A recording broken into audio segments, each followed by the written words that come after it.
रक्ताचे शाहू छत्रपती हे शहाजी महाराज यांचे वारस होऊ शकतील, पण राजर्षी शाहू महाराज यांचे वारस होऊ शकत नाही, असं कदम बांडे यांनी वक्तव्य केलं होतं। राजवर्धन कदम बांडे यांच्या वक्तव्यानंतर शाहू छत्रपती महाराज यांचे उत्तर समोर आलेलं आहे। राजर्षी छत्रपती शाहू महाराजांच्या रक्ताचा आणि विचारांचा मीच खरा वारसदार आहे।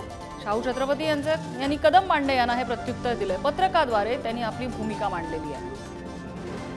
शेखर पाटील आपल्याला अपडेट देत आहेत। शेखर, वारसाचा मुद्दा पुन्हा एकदा निवडणुकीत गाजताना दिसतोय।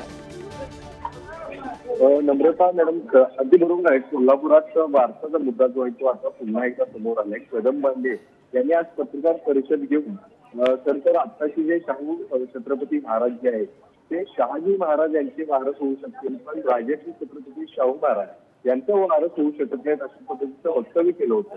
मात्र या वक्तव्याला आता जे शाहू छत्रपती महाराज आहेत त्यांनी उत्तर दिलेले, तर राजर्षी छत्रपती शाहू महाराजांच्या रक्ताचा आणि विचारांचा मीच खरा वारसदार असल्याचं त्यांनी म्हटलेलं आहे। तर रक्ताचा वारस म्हणून मला छत्रपती शहाजी महाराज यांनी दत्तक सुद्धा घेतलं होतं।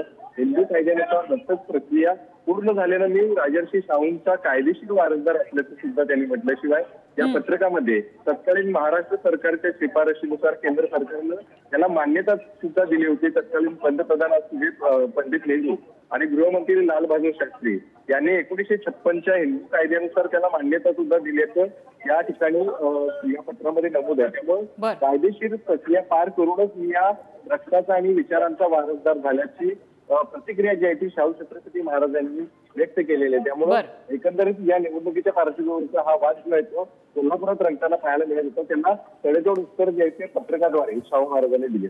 शेखर, धन्यवाद या माहितीबद्दल। Thank you.